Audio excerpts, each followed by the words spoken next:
Nagbabalik tayo sa huling yugto ng ating online viewership ng dalawang bigating noontime show dito sa ating bansa, ang Eat Bulaga at ang Eat Showtime. So quick recap lang po tayo sa nangyaring live viewership sa unang yugto at sa ikalawang yugto. Para po sa Eat Bulaga, sila ay may total na 121,000 viewers sa unang yugto po to, at ang Eat Showtime ay may 227,000 live viewers.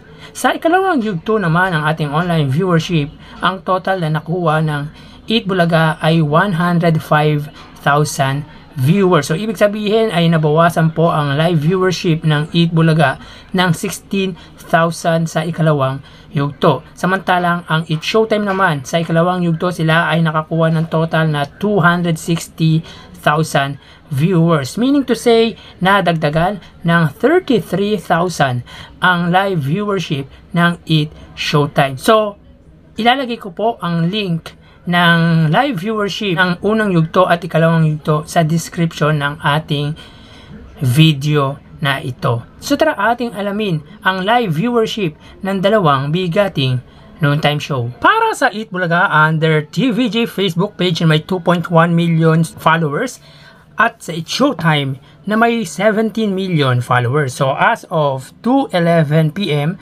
ang Eat Bulaga sila ay may kasalukuyang 8,500 viewers. So ibig sabihin ay hindi pa po yan yung pinaka-final na live viewers ng Eat Bulaga, even yung Eat Showtime.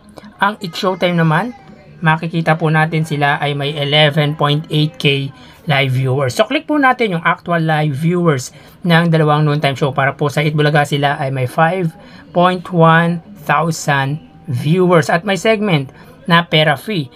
Ang Eat Showtime naman ay may 11,700 live viewers at may segment na tawag ng tanghalan kids. So ulitin po natin mga kaparokya. As of 2:12 PM, ang Eat Bulaga sila ay may 5,100 viewers, samantalang ang Eat Showtime ay may 11,900 viewers. So mga kaparokya, sa ikalawang yugto ng online viewership ng dalawang bigating noontime show, ang Eat Bulaga po ay may 8,000 viewers. So ibig sabihin, sa huling yugto sila ay nabawasan ng 3,000 viewers, samantalang ang Eat Showtime sa ikalawang yugto sila ay may 30,000 viewers. So ibig sabihin sila ay nabawasan ng 19,000 viewers pagdating sa huling yugto. So mapunta naman po tayo sa TV Network YouTube channel. Para po sa Eat Bulaga, under TV5 Philippines may 1.69 million subscribers. Ang Eat Showtime naman, under naman po yan sa ABS-CBN Entertainment YouTube channel na may 47.1 million subscribers. So as of 2:13 PM, ang TV5 ay may 29,000 viewers. Ang Eat Showtime naman ay may 94,000 viewers. So mga kaparokya, sa ikalawang yugto ng ating online viewership pagdating sa TV Network YouTube channel, ang TV5 ay may 40,000 viewers, samantalang ang Eat Showtime ay umabot po ng 130,000 viewers. So click po natin, ulitin po natin, para po sa TV5, sila ay may 29,000 viewers. So ibig sabihin ay nabawasan po ang Eat Bulaga ng 11,000 viewers. Samantalang ang Eat Showtime ay may 94,000 viewers. So ibig sabihin, nabawasan po ng 36,000 viewers ang Eat Showtime.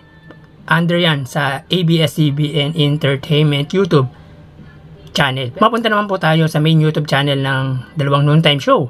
Para po sa Eat Bulaga, under Eat Bulaga TVJ YouTube channel na may 870,000 subscribers. Sa Eat Showtime naman, under ABS-CBN Eat Showtime na may 2.04 million subscribers. So ulitin po natin, sa ikalawang yugto ang Eat Bulaga, sila ay may 57,000 viewers, samantalang ang Eat Showtime ay may 99,000 viewers. So click po natin mga kaparokya, para po sa Eat Bulaga sila ay may 42,000 viewers. Ang Eat Showtime naman po ay may 64,000 viewers. So ulitin po natin, as of 2:15 PM. Para po sa Eat Bulaga, sila ay may 42,000 viewers. So ibig sabihin, nabawasan po ng 15,000 viewers ang Eat Bulaga sa huling yugto. Ang Eat Showtime naman ay may 64,000 viewers. So dito ay nabawasan naman sila ng 35,000 live viewers. So malaki po ang nabawas na viewers ng Eat Showtime sa huling yugto. Ang Eat Bulaga naman po ay nabawasan pero hindi ganun kasing laki tulad ng sa Eat Showtime. So bali, ang total na nakuha ng Eat Bulaga ay 78,000 viewers. Ang Eat Showtime naman ay nakakuha ng total 169,000 live viewers. So yan po ang lumalabas sa kanilang live viewership sa huling yugto. So ibig sabihin po, sa ikalawang yugto ng live viewership, yung total na nakuha ng Eat Bulaga ay 105,000.